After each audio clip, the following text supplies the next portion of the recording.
Welcome to the Deep Dive, where we take your sources and distill them into essential knowledge.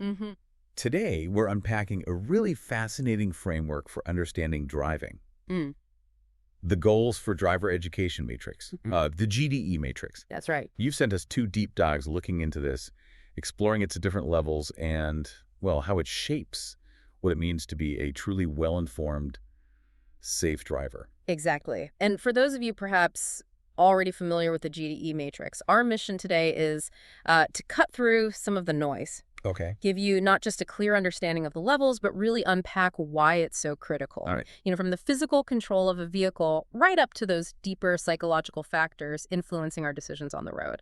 So it's moving beyond just what you do behind the wheel. To why you do it, precisely, and how you can become a more aware, more adaptable driver for life. That's the goal. So we'll explore the 12 elements of the GDE matrix, focusing on its 4 main levels. And we'll see how, maybe counterintuitively, while skill development might build from the bottom up. Yeah, that makes sense initially. A truly effective approach to learning, or even just understanding yourself as a driver, often means flipping that, starting from the top down. It often does, yes, for real understanding. Okay, let's unpack this. Let's do it. So we're starting right at the top. Level 4 of the GDE matrix. This is all about the person behind the wheel. Yeah. When we talk about the person, what does that truly encompass, in the context of driving? Well, level 4 really delves into who you are as an individual driver. Okay. So this includes things like your life goals, your core values, the influence of peer groups, Interesting. your personal characteristics, and crucially, your emotions and how you respond emotionally. Right. It's about recognizing driving isn't just, a physical act. It's deeply tied to your entire being. And our sources bring in this fascinating concept here, the coaching CAP framework. Yes. It breaks down human behavior into 3 key elements: psychomotor, cognitive, and affective. Can you walk us through those? How do they help understand the driver? Absolutely. So the psychomotor, the P, that's the physical skills. Actually moving the car, steering, using pedals, the stuff you see. The doing part. Exactly. Then there's cognitive. C, that's your thought processes. Knowledge, understanding, how you analyze situations, evaluate choices. But problem solving on the road. Precisely. And even creating new behaviors for yourself. And finally, affective, A, that covers your emotional responses, your attitudes. How you feel. Yeah, how you feel in the moment. Panic, frustration, confidence, and how those feelings profoundly impact your driving. That's a really powerful breakdown. Let's take a common scenario, like stalling the car. Okay. A basic approach just says, you lifted the clutch too fast, slow down. But using this coaching CAP, how does a deeper dive look at that? Right, so clutch too fast, that's the psychomotor action, that's the visible symptom. But a deeper dive asks, why? Why did you lift it too fast? Maybe you were focused on a car reversing nearby, that's cognitive distraction. Right. Or you felt pressure to get out of the way, that's an affective stressor, which might lead to panic, another effective response. Which then causes the fast clutch action. Exactly. It directly influenced the rushed psychomotor action. The key insight here is that these surface-level faults are often just symptoms. The real leverage for improvement, for learning, lies in understanding that deeper why, the cognitive and affective stuff. So the power of this level, then, it's not just about correcting actions. No. It's truly understanding the human motivation, the internal states behind them. That's it. So for your own driving, this means realizing your emotions, your thoughts, even your personality. They profoundly influence every decision you make out there. Absolutely. And it's vital to reflect on all outcomes, not just when things go wrong. That's a good point. When you drive well, take a moment, understand why it went well, what were you thinking, how did you feel? Reinforce the positive. Exactly. It reinforces positive behaviors and it helps you build sort of robust coping strategies for challenges later on. Okay, so we've looked at the person's internal world. Let's zoom out a bit now to level 3, the context of individual journeys. How do these external factors play into everything we've just discussed? Well, level 3 explores how changing circumstances, the context, can dramatically alter your behavior and your decision-making on the road. Okay. Think of it like adding anger mode or sadness mode buttons to a self-driving car. Human drivers are constantly influenced by these internal states. Triggered by external context. Exactly. It's the difference between driving on a calm Tuesday afternoon versus, say, navigating rush hour after a really stressful day at work. Yeah, completely different experience. Your internal state, triggered by those external pressures, it profoundly shifts your driving persona. And we heard, I think the figure was 95% or even more of serious collisions Ugh, it's incredibly high. are attributed to factors in these top two levels, 3 and 4. That's right. Which makes this absolutely critical for you, the learner, to understand. So give us an example. Okay, think about the driving test itself. The vehicle, level 1, that's the same car you learned in. Right. The roads, level 2, probably familiar routes. Mm-hmm. But the presence of an examiner completely changes the context. Level 3 kicks in. The pressure's on. Huge pressure. Your behavior can shift, stress levels shoot up, and suddenly maneuvers you've mastered in lessons become really challenging. Yeah, I think everyone can relate to that feeling. It just demonstrates level 3's massive impact on your ability to perform, even when your underlying skills haven't changed at all. And here's a powerful and sadly often tragic example from the sources. Mm-hmm. A 17 to 24-year-old male driver with, say, 4 peers in the vehicle The peer influence. is statistically 4 times more likely to be involved in a collision. 4 times. And if you combine that context, young driver, multiple peers with, say, a Friday or Saturday night, Right. on a rural road, you have what the research calls a cocktail for fatalities. Wow. But take that same young driver, same car, same road, but maybe they're driving their grand to bingo on a Tuesday afternoon. Totally different scenario. Would they be having that collision? Almost certainly not. The context fundamentally changes the entire risk profile.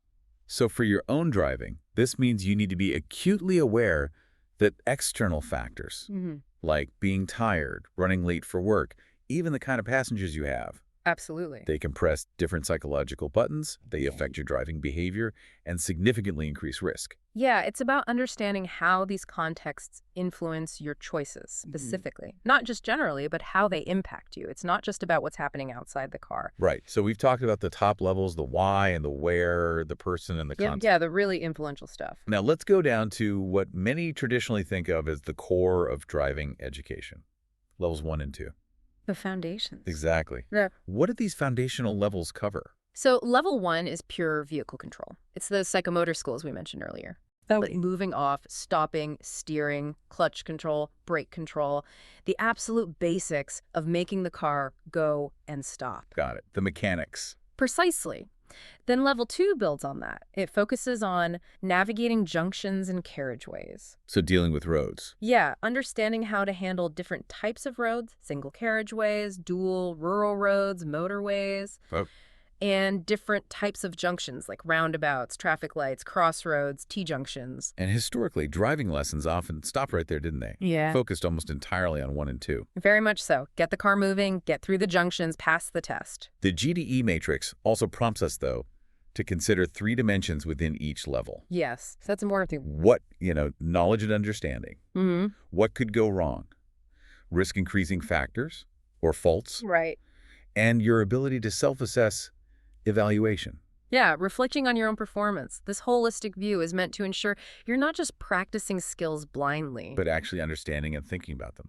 Exactly. But the problem with focusing solely on levels 1 and 2 is it often leads to rote learning. Learning by heart without true understanding. Just doing what you're told. Kind of. If you just learn what to do, but not why, you're missing a huge piece of the puzzle. Like the stalling example again. Perfect example. If an instructor just fixes the clutch too fast symptom, the level 1 fault, but doesn't explore the panic, the thoughts, the level 4 stuff, then the underlying issue isn't addressed. Exactly. And it's likely to happen again in a similar high-pressure situation. I really liked the Legoland analogy that came up in the sources. Oh, yeah, that's a great one. Children with no formal lessons, they intuitively get how to navigate a little track, looking where they want to go. It suggests those basic control elements level 1 are almost instinctive, right? Steer where you look. Yeah, but then you put a 17-year-old in a ton of metal. Suddenly it's different. And fear, context, all the level 3 and 4 factors kick in and complicate those seemingly simple skills. And this really highlights the biggest issue, perhaps, with the standard driving test. Which is? It only assesses levels 1 and 2. It looks at the effect of your driving Did you stall? Did you position correctly at the junction? The outcome. The outcome, yes, but not the cause. Now, some might argue, look, the test has to focus on those basics because that's what's immediately observable, measurable. Okay, fair point. But road safety research, going way back to the 70s and 80s, clearly states vehicle issues or road layout, they are not the main causes of collisions. It's the driver behavior. Overwhelmingly, driving behavior levels 3 and 4 is responsible for at least 90%, probably more, of serious incidents. So the test, essentially, isn't assessing what truly makes a driver safe for life. That's the uncomfortable truth, really. It tests competence in basic control and navigation under specific conditions, but not the deeper factors driving long-term safety. This really challenges us to think, doesn't it? If you've ever felt that just practicing maneuvers isn't enough, Yeah. or wondered why the test doesn't feel quite like real driving, it's because it is assessing a very narrow band of competence. Exactly. So the challenge for you, the learner, and frankly for instructors too, is to go beyond that minimum bar set by the driving test. Right. So we've explored each of these powerful levels individually. Level 4, the person; 3, the context; 2, navigation; 1, control.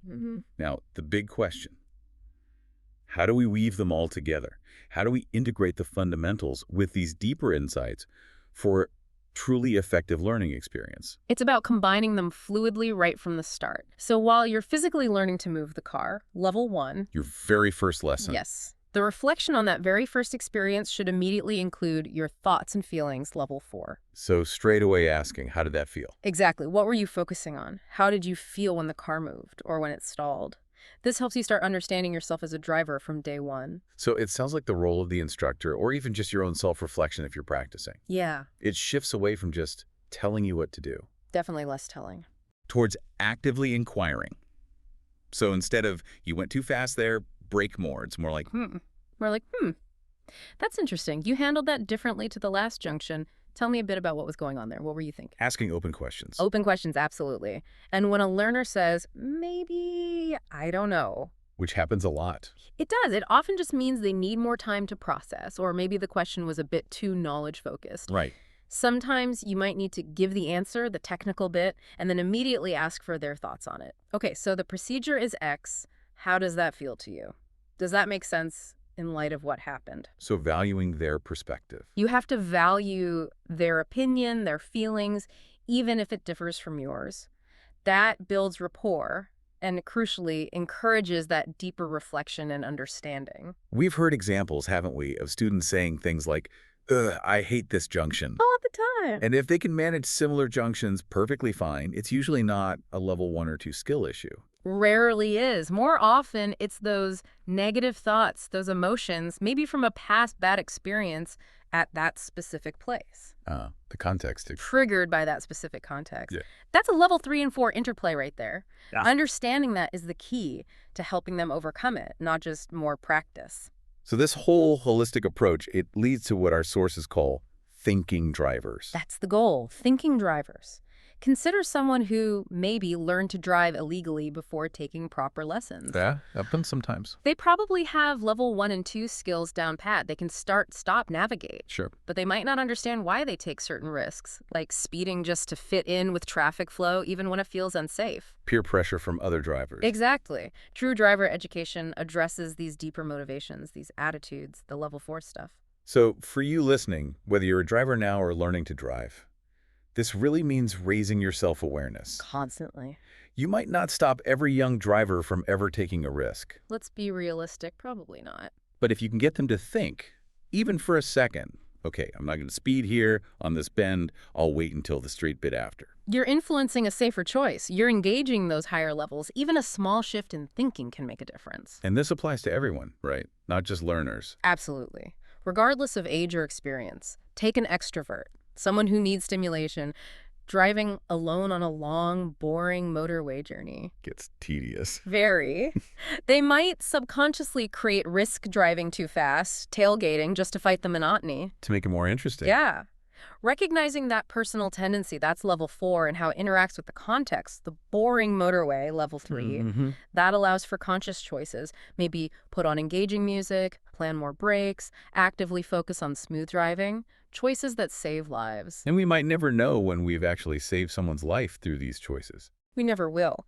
But the impact of this deeper education, this self-awareness, it's profound. It's about cultivating drivers who don't just pass a test, but who continue to learn, reflect, and adapt throughout their entire driving lives.